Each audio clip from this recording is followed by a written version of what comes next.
Bayangkan sebuah kebun apel yang sangat luas. Pohon-pohon berjejer rapi, buah merah menggantung, dan di antaranya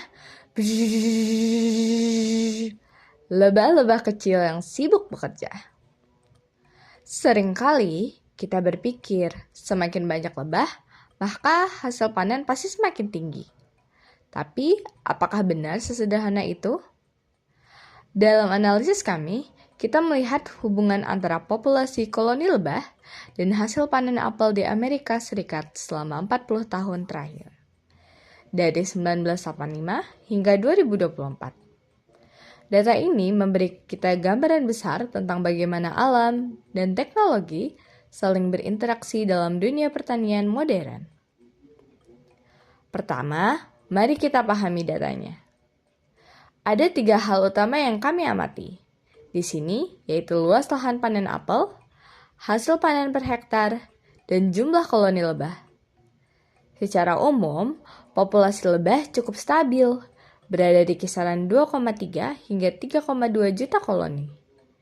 Namun, terdapat satu titik yang cukup mencolok, yaitu lonjakan besar pada tahun 2010 yang menjadi outlier.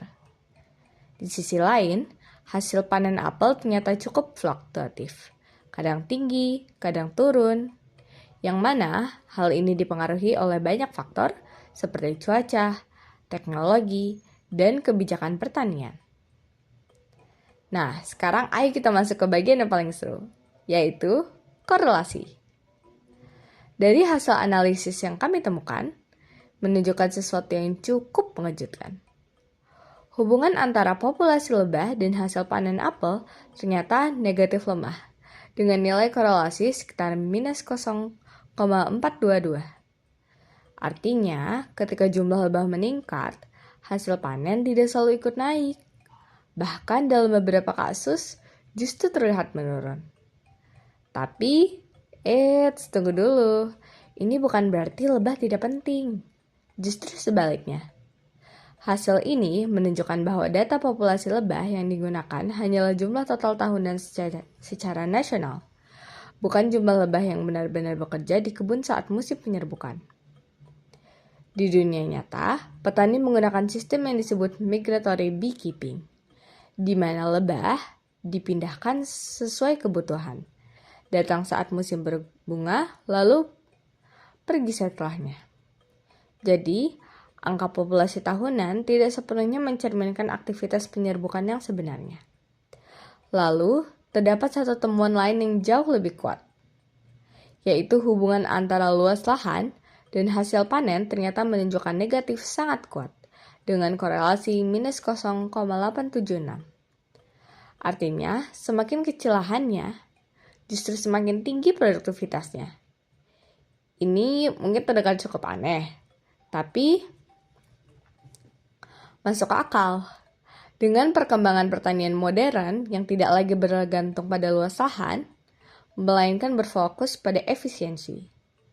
Dengan teknologi seperti penanaman pohon kerdil berintensitas tinggi, sistem irigasi presisi, dan pemantauan berbasis sensor, petani bisa menghasilkan lebih banyak dari lahan yang lebih kecil. Ditambah lagi, adanya kebijakan pemerintah yang mendorong penggunaan hanya lahan terbaik, sehingga lahan kurang produktif dapat dipensiunkan. Jadi, apa yang bisa kita pelajari dari semua ini? Pertama, hubungan dalam data tidak selalu berarti sebab akibat. Kita harus dapat memahami konteks di balik angkanya. Kedua, lebah tetap berperan penting, tetapi cara kita mengukurnya perlu bisa lebih tepat, dengan mempertimbangkan sistem-sistem seperti migratory beekeeping sebelumnya. Dan yang paling menarik, kemajuan teknologi telah mengubah cara kita melihat pertanian. Dari yang awalnya mengandalkan luas dan jumlah, menjadi fokus pada efisiensi dan kualitas. Akhirnya, dari kebun apel hingga koloni lebah, kita belajar bahwa dunia tidak selalu berjalan sesuai dugaan kita. Kadang justru di situ letak kawasan paling berharga. Terima kasih semuanya.